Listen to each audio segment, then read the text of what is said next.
du point of view, quoi.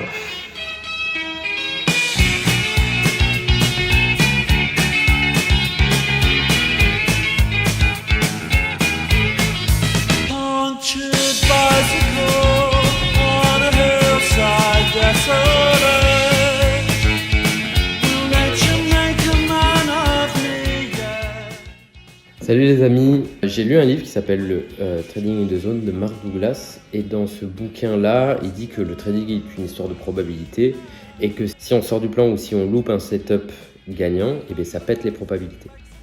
Et donc moi j'ai une crainte, mon problème c'est que j'ai une crainte, c'est de louper des setups. Et donc je suis tout le temps devant les écrans et ça me prend énormément d'énergie parce que j'arrive pas à m'en détacher. J'ai cette peur de louper un TP et du coup, si je loupe mon TP, ben, ça va baiser mes datas. Et si ça baise mes datas, voilà. J'en ai parlé avec la communauté, j'en ai parlé avec des gens autour de moi, mais j'arrive pas à trouver de solution, etc. Donc ce que je vais faire, c'est que je vais tester un truc.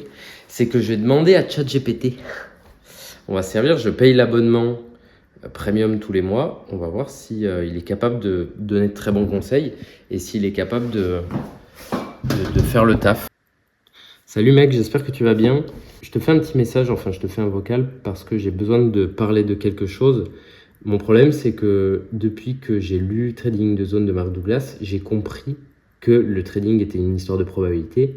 Donc si on sortait du plan ou si on loupait des setups, eh bien, on pouvait manquer on pouvait sortir de la probabilité et donc ça pouvait pourrir nos stats. Pour ne pas louper de trade dans le plan, je suis toujours devant les graphiques et mon problème c'est ne pas overtrader parce que j'ai ma règle et au bout de 4 pertes j'arrête. Ce n'est pas de faire du FOMO, c'est-à-dire que je prends que des trades dans le plan, mais c'est d'avoir peur constamment de louper le TP. Et déjà j'aimerais savoir si j'ai bien compris ce qu'il voulait dire et savoir comment je pourrais faire pour remédier à ça. Oui, bien sûr.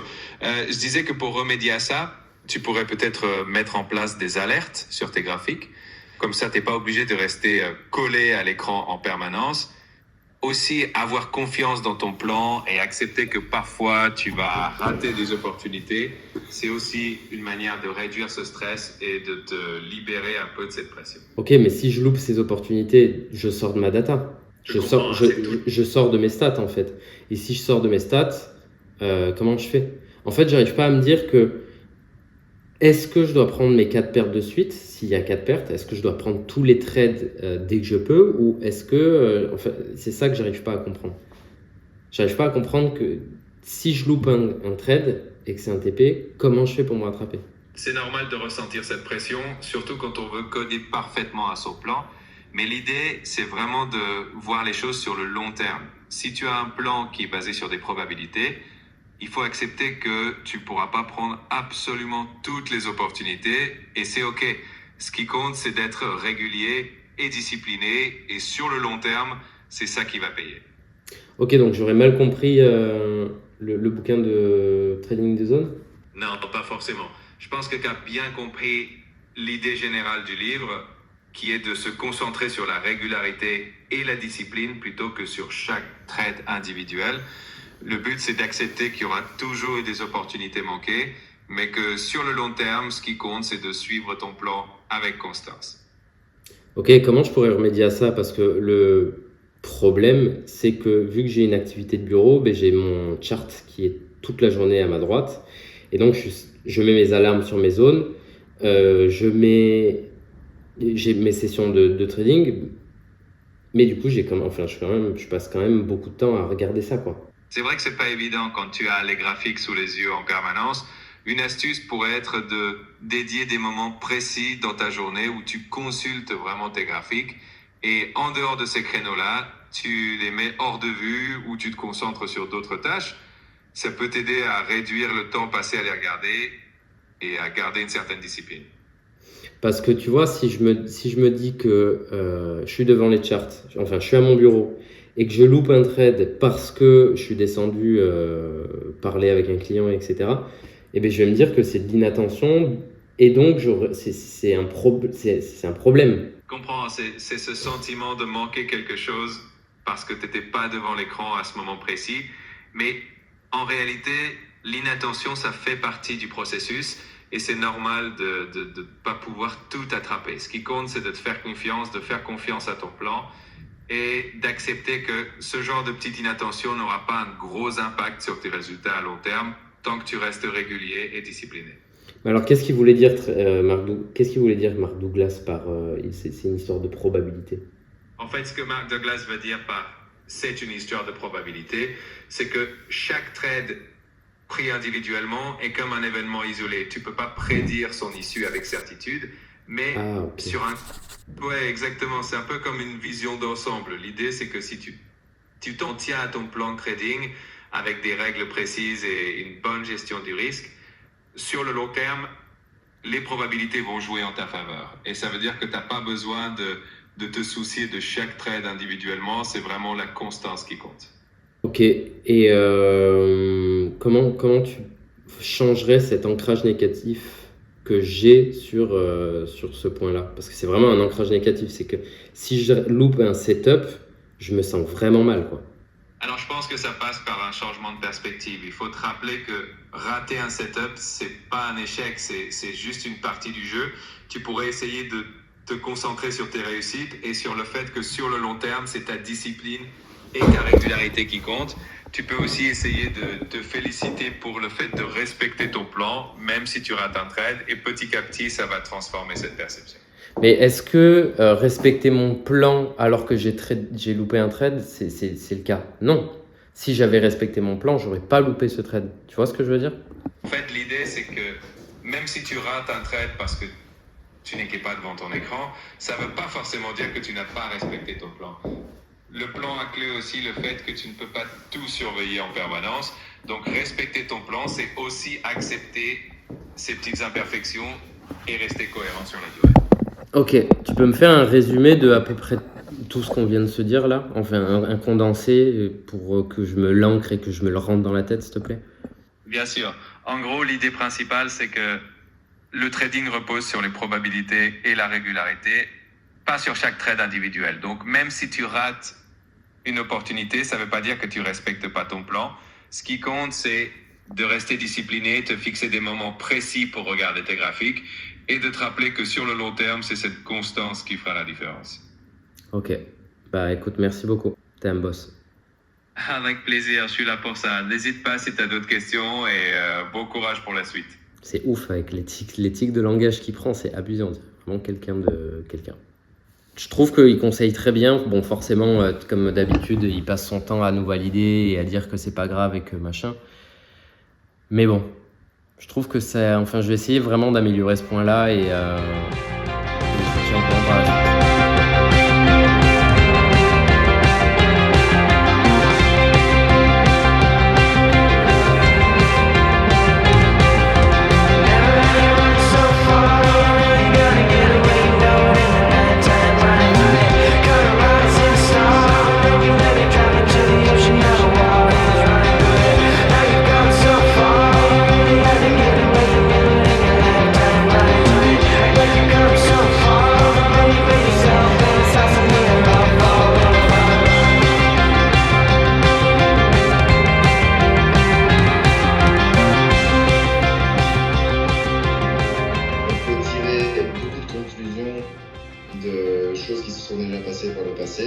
Et analyser du coup la situation dans des grandes tendances méta. Et la question que je me pose, j'en sais rien, si c'est le cas, mais toi tu es sur l'exchange euro-dollar en gros. Ouais, mais moi c'est du trading, c'est pas de l'investissement à long terme. Ouais, mais la période dans laquelle tout se passait ultra bien, de ce que j'ai vite fait tendance à observer de loin, mais de toute façon j'y connais pas assez, ça sert à rien que je parle là-dedans.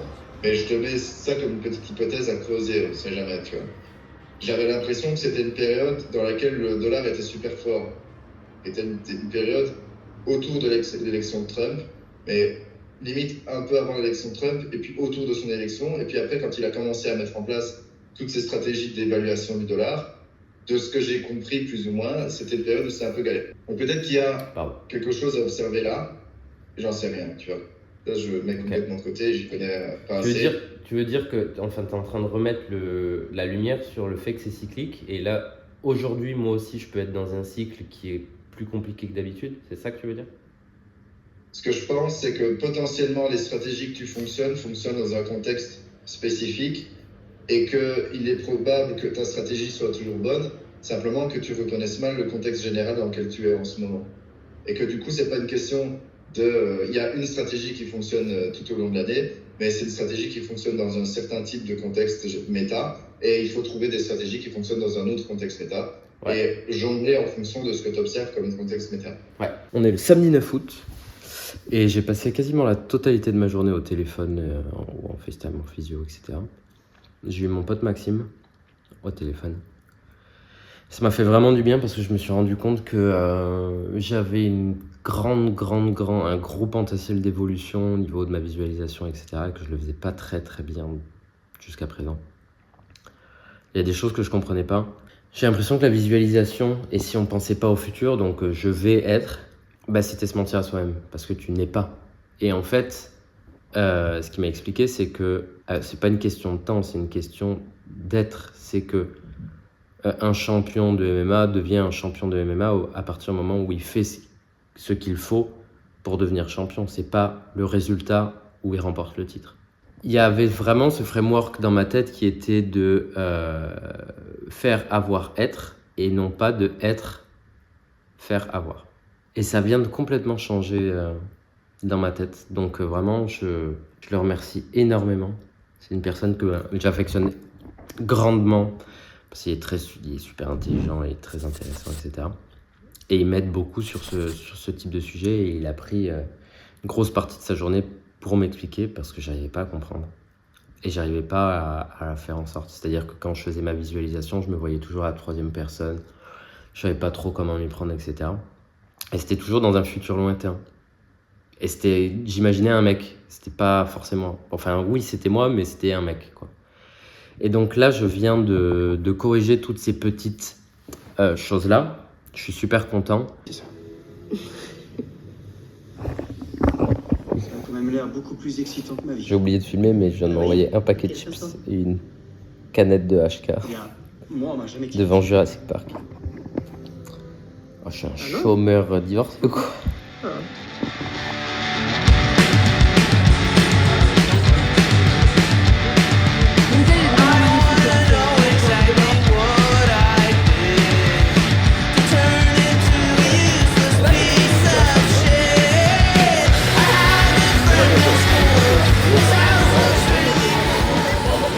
En fait, ce dont j'ai oublié aussi, c'est que ce YouTube, il me sert à... J'ai pas envie en fait, de parler que de trading, etc. Enfin si, c'est cool. Mais j'ai envie que ce soit, genre, quand dans 5 ans, je puisse regarder une vidéo et de me dire « Ah ben ça, c'était les 2 semaines de telle date de ma vie, quoi. » Et j'ai fait ça. C'est terrible, en vrai. C'est terrible. En fait, des fois, je me filme pas parce que je me dis, de toute manière, on s'en fout, je fais pas de trading, c'est pas intéressant, etc. Mais j'oublie il faut que je le fasse pour moi, en fait. En premier lieu, il faut que ce soit fait pour moi et pas pour les autres. Il faut que j'apprenne à plus parler à la caméra, à plus poser la caméra aussi. Et je serais tellement heureux d'avoir tout ça. Ça se trouve, dans 5 ans, je serai plus à Bordeaux. J'aurais plus du tout ma petite vie tranquille ici. J'habiterai dans la campagne où j'habiterai au bord de la mer, où j'habiterai dans une immense ville à l'étranger. Ça se trouve, j'aurai un enfant et je pourrais regarder et me dire putain, c'est vrai qu'à ce moment-là, il y a des moments, c'était chaud, quoi. Et c'était trop beau. C'était trop beau cette période-là. Je suis trop content d'en être conscient que c'est pour moi que je le fais.